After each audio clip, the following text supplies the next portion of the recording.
What's good, everybody? It's your boy Justin from North Carolina. And your boy. Pipe bombs here. This is Cream City Curveball, unfiltered, real, authentic Brewers conversation. We're not gonna have the political stuff. We're not gonna give you a bunch of sunshine and unicorns and rainbows and all that stuff. We're gonna tell you what you see from our four diabetic eyes, right? And yes, it's an authentic thing. So, Pipe, what do you say, man? You want to get right into? Well, no, hold on. Before we do this, Pipe, tell the people a little bit about who you are and the living legend that Frida Pipe Bomb is. Oh, far from a legend. Producer in Milwaukee. At a couple different stations for a long time. Did the post game show with Tim Allen for a bunch of years. Stuff like that. So just happy to be here and happy to be alongside you, my brother. Smartest dude in sports that I know. That's a tough pressure, but I'm your man, Justin. I'm from North Carolina, but born and raised in Milwaukee, Wisconsin. Die-hard Brewers thing. One day, Pipe Bomb, when I run enough of these 5Ks, we'll pull off the shirt and show the Brewers tattoos and stuff like that. We got a little bit of that, my daughters would tell me, the pouch, but it's all good. But yeah, man, so we're just two diehard Brewers fan. Like I said, living legend. He's going to off-put himself a little bit. But what you can look for us throughout this year, you can look for real Brewers takes. You can look through authentic Brewers takes. When something's going great, you're going to hear it. When it's not going so great, and we'll get to that in a little bit, you're going to hear that as well. We live pitch by pitch, whether it's a ball or strike or an ABS challenge. Right, Pipe? That's right, man. And, there's no hot takes here. This is how we feel. If you agree with it, great. If you don't, great. That's cool. Hit us up in the comments. And, since this thing isn't technically live, at least I hope we're still alive, but technically we ain't posting this live. Hit us in the comments if you got questions or whatever, and we'll try to get to them on the next pod. For sure. And we got a Twitter. We'll give you that stream as well. We'll do that. We'll give you the YouTube, and we'll get out everything eventually. But without further delay, let's kind of get into this a little bit, Pipe Bomb. And I want to kind of lead with the legend first. What are you seeing from Brewers and Cubs? We're 2 games in. We're 2-0. We had Miz win yesterday. Your boy Sproat had a good game 1. You're seeing a lot of hitting. You're seeing a lot of fielding, allegedly. You're seeing a lot of pitching now. So what's your take on Brewers and Cubs so far, and Greg and the clowns from the South? So far, so good. It looks great. The starting pitching, like you said, has been amazing. It's been like that all season long. So it's good to see Mizorowski. I knew the kid was good. We all saw it last year. Makes the All-Star game, all that kind of stuff. Was that deserved? No, but we'll take it. So, coming into this season, obviously I knew he was going to be good. Did I expect him to be this good? So this is a nice treat, man, for sure. Nice to see him develop, go deeper in games now. He's the one who's sitting there when he goes out there, not only are you expecting him to go minimum of 6, you're expecting double-digit strikeouts every time too, and he's lived up to it. No, absolutely. Miz has been phenomenal. You're absolutely right on that. I thought Sproat had a very good game as well. We have some timely hitting, though. Jake Bauers looking like an all-star right now if the season ended today. You got Christian Yelich going yardo. I think he's the best second baseman on the planet, but we know a lot of those national pundits will tell you something different. Bryce Terray going yardo. Big Vaughny, the Vaughn mower. A lot of good knocks and stuff like that. We're seeing top through 1 through 6 coming up at key clutch times against the Chicago Cubs. And I think that's another reason why we're 2-0, Pipe. Yeah, I agree with you. And, Bryce Terang, man. Oh, yeah, he's just printing money now with the way that he's been playing. His next contract is going to be outrageous, but and well-deserved. His problem, did you see that interview when after the game last night with Sophia? I did. Bryce, come on, dude. You got to put together some more than 5 English words and not look like he looked deer in the headlights, and he does not present himself very good in the public eye. I know he doesn't like to talk to the media at all. That's understandable. Even back when I would be in the clubhouse or whatever, he didn't like talking to anybody. So maybe he's just a quiet dude, but you got to sit there, and that's fine. You want to be quiet, be quiet. But when you say something, say something. He talked a lot in circles, a lot of, he reminded me of like a dude if you like interview him on the beach, like he just smoked a couple bongs and then went surfing. And that's cool, man. I'm not here to judge. You know what I mean? But put your best foot forward, man. You got to get better on that press thing if you want to sit there and get the top dollar that you're going to be worth. No, absolutely, for sure. And that's why I hope the Milwaukee Brewers come in and they give this young guy, because he's still a relatively young guy, some media training and stuff like that. And but he has to buy into it, right? You can't just go through the motions and hit a checkbox and keep moving. And we're going to need that, because you got Sophia Minard, one of the best in the game as far as those post game interviews and stuff like that. And she asks the questions that are almost layups for you. So you got to take the layup, Bryce. But, let's kind of transition because we talked about that right side of the infield, how great it is, whether it's Vaughn, whether it's Bryce Terrain. But we got a little bit of left side issues right now. Renhefo, Hamilton, and Joey O. What'd you call him? Joey what? Joe Zero. Joe Zero. We'll call him Joe Zero for the sake of it. I want you to rank those three and where you see them and what you want to see going forward for the rest of the 2026 season on our left side of the infield, Pipe. Okay, from what I've seen so far this season, if between those three, I put Hamilton 1, Renhefo 2, and I forgot that kid's name, number 3.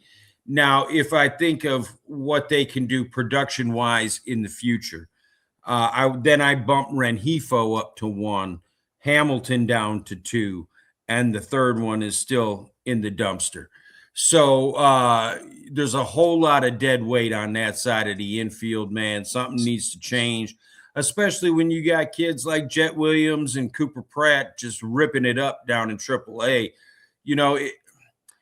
All these people want to use June 1st as some magical day and all this kind of stuff. I don't even know what date it is. The 20th today? Yep. You actually think that in 10 days, Joe Zero, his average is going to go from Mendoza to what, 240? No, that ain't going to happen. So what can he possibly do in these next 10 days to sit there and make it where you think, oh, yeah, he's okay. We could live with him swinging a chopstick up at the plate instead of grabbing an actual Louisville slugger. You know what I mean? So I don't need to see nothing else.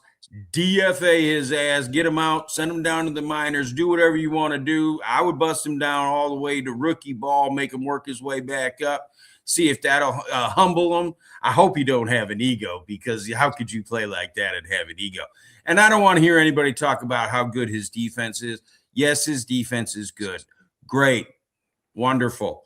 You can't bat 200 and sit there and expect me to feel comfortable penciling you in every single day. Yeah, I guess we got a first big disagreement, because if I had to rank them, I'm going to go 1, Ortiz. 2,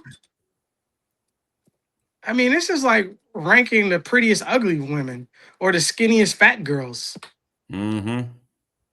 I'd probably go 2, Renhefo, and 3, Hamilton. The reason why I put Hamilton at 3, and this is a big problem for me, we got guys at first and third, and he's bunting. Like, at least I know that Joey Ortiz can walk into a sac fly and Renhefo can walk into a sac fly. I want to see Hamilton do a lot more, but you can't be bunting with guys on first and third and not be successful with it. That is a wasted plate appearance, and we did that against the Minnesota Twins.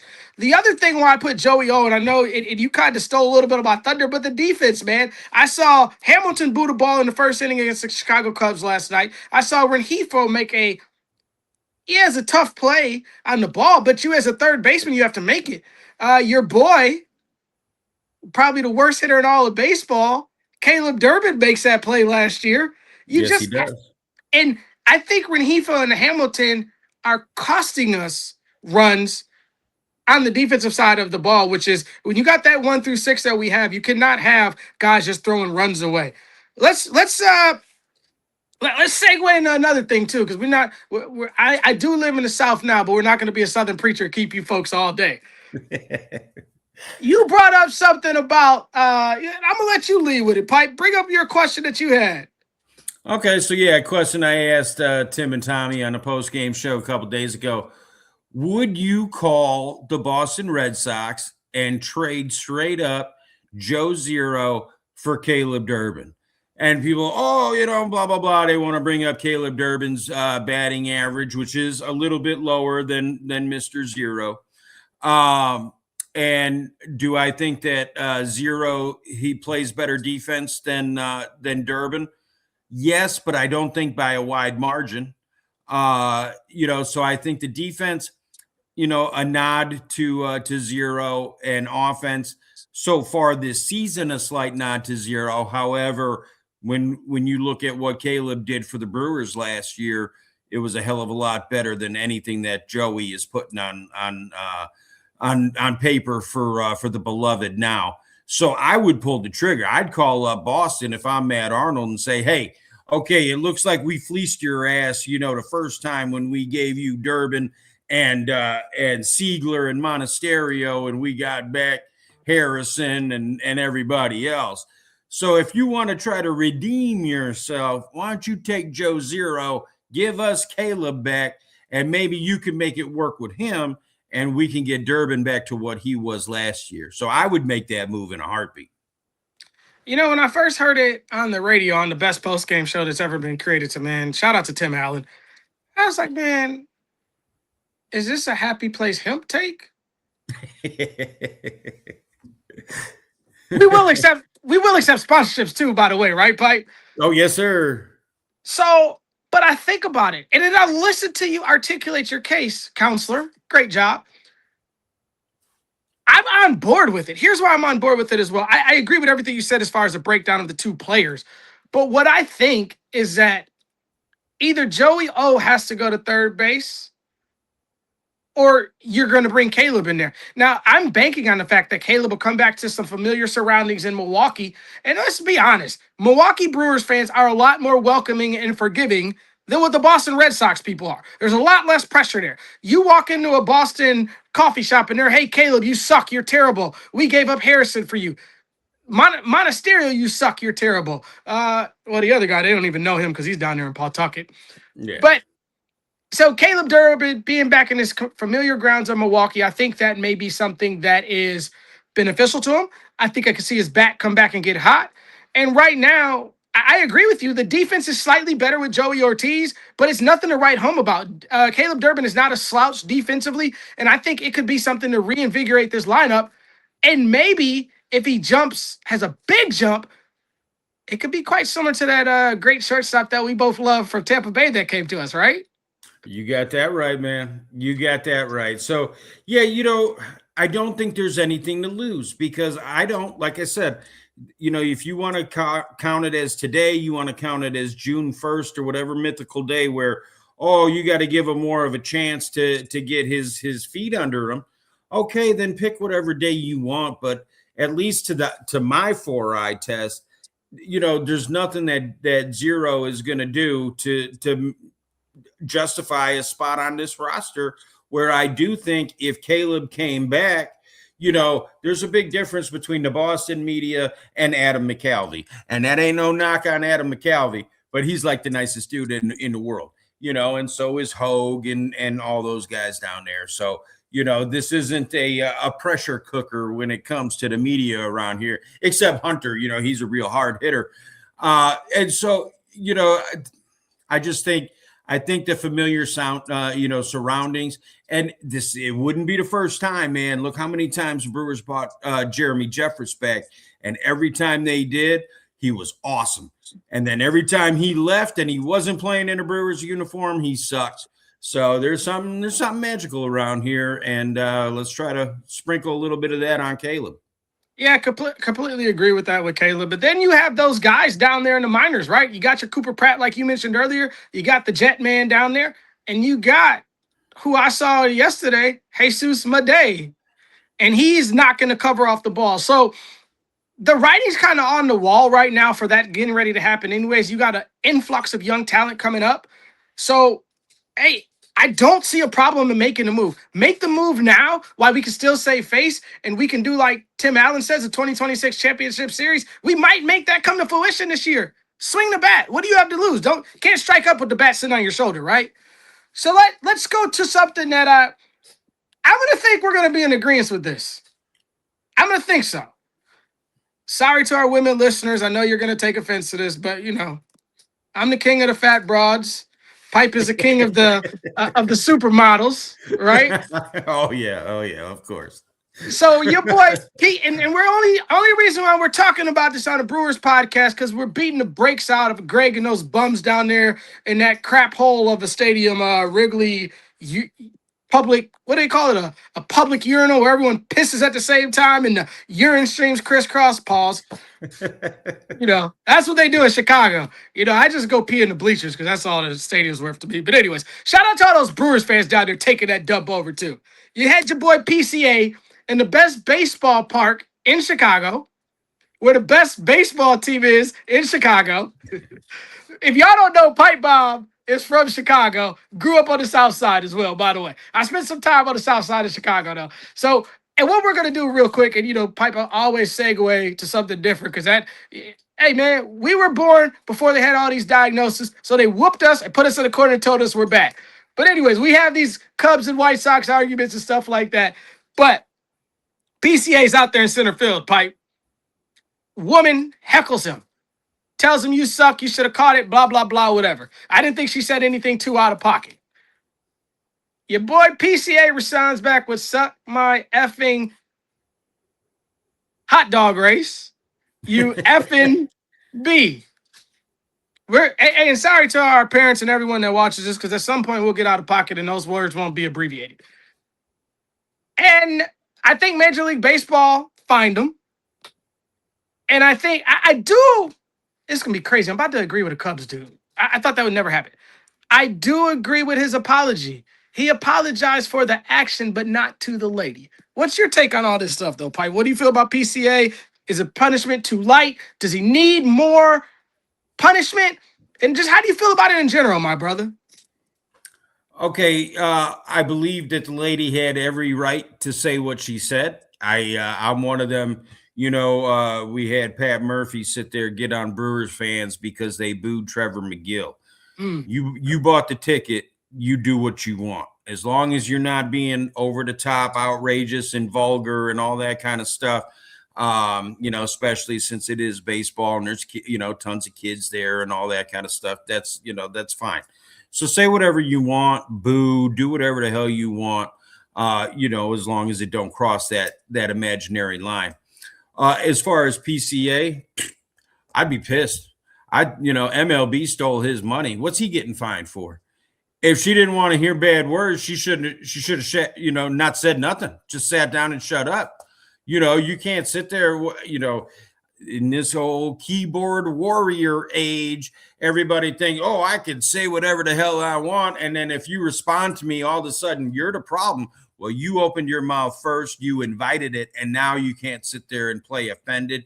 So, like you said, I didn't think I was going to be on his side, but man, I'm 100 on the side of the little bird boy, the little blue-haired fella down there, because I think this is it got blown out of proportion. What's the big deal? You don't want to hear bad words, and sit down and shut up yourself.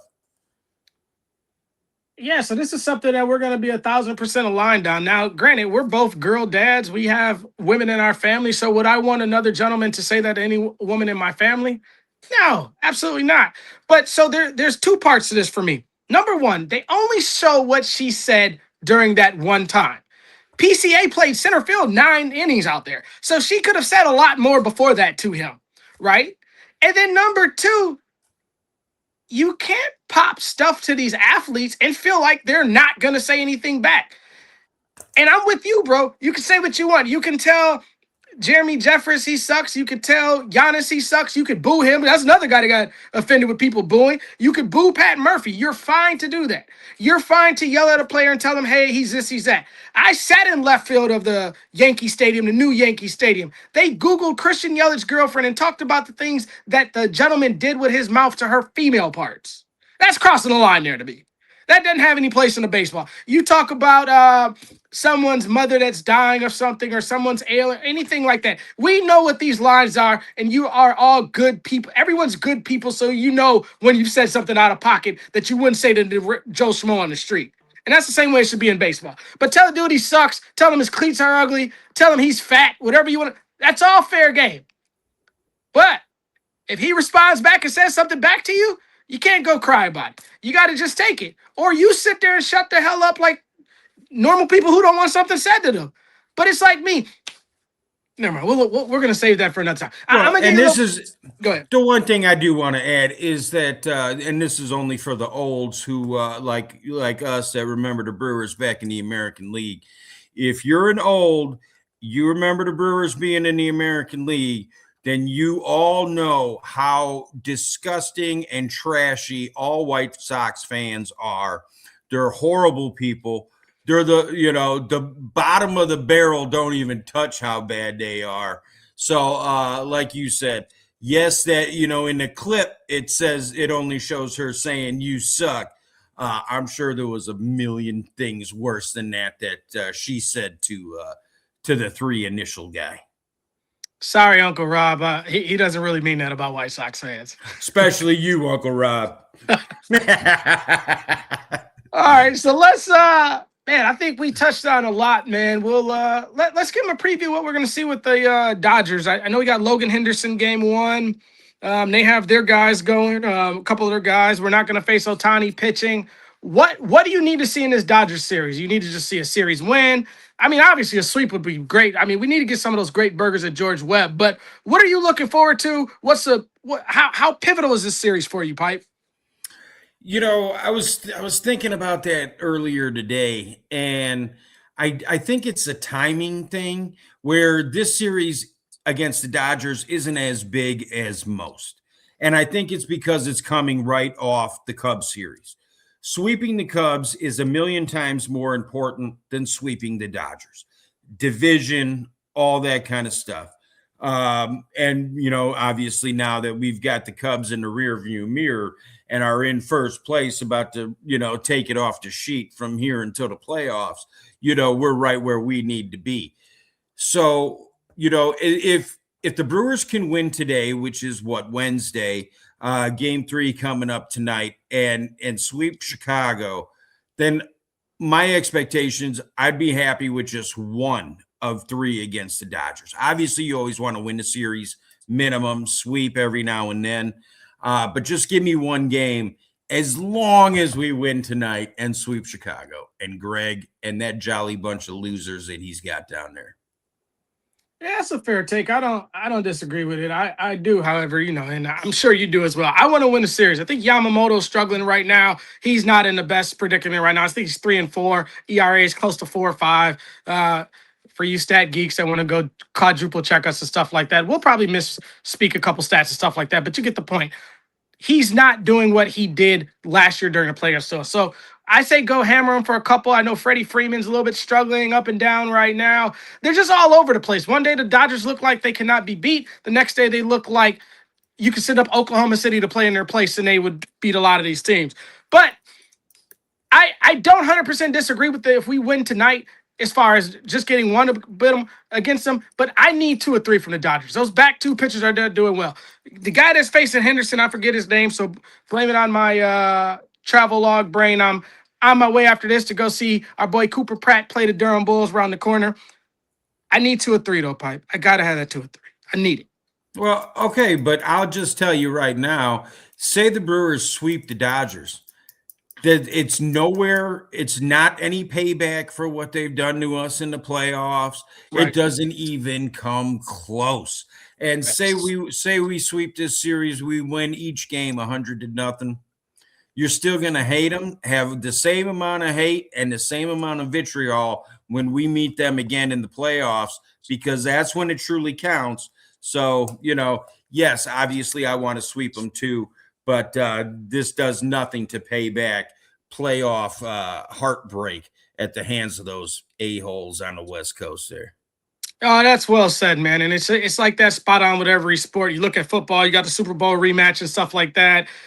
Week one, that does nothing to the fact that the Seattle Seahawks have the ring. It does nothing to the fact that the Los Angeles Dodgers outperformed us last year in every facet of baseball. I think maybe if Bryce Terang wore that pitch, maybe it's different. The only guy that hit in that series was Caleb Durbin, and just saying. But you know that's a good. I think that's a good place to leave it. Pipe it a spot on. Pipe's right. We come back, we beat them. It does nothing. It's all about 2026 right now. And you're going to see more of these from me and my brother from another mother. And you're going to see more unfiltered Brewers take. And we're going to be the ones that call out Pat Murphy when we have an issue. We'll call out Chris Hook. We'll call out Matt Arnold. We'll praise Mark Antanasio when things are different. And that's okay. Because what you're going to get real authentic stuff like Pipe said earlier. No hot takes, just realness. Pipe is one of the realest dudes ever. Baseball legend. We're going to get some special guests this year. It's an exciting time. I know some of you on Cream City Crossover have been asking, when are we going to do the baseball stuff? Pipe, we're here, right? That's right, brother. We're back. And yeah, it's going to be good stuff. So I can't wait. You know, I love to talk. I know you love to talk. We would just do, you know, we're going to sit there and bring the conversations that we have at midnight, 1 in the morning when we're talking, arguing about the Brewers and stuff. We're going to bring that to all you guys. And so I hope you like it. And like I said, you know, sit there, you know, follow us on YouTube, on Twitter, whatever. And then if you got questions for us, leave the questions and we'll try to answer them on the next one. But yeah, man, it's good to be with you, Justin. Like I said, man, you're the smartest sports dude I know. And so try not to embarrass me too much because, you know, I'm old as hell. I ain't that smart. And so I'm just riding your coattails, my brother. Yeah, maybe one day we'll get our type 1 brother Garrett Mitchell on here with us, but there's no coattails to be ridden. But man, we appreciate all of y'all. Thank y'all for listening to this. We have another one coming up real soon. Heck, we may even go tomorrow. Just depends on how we feel.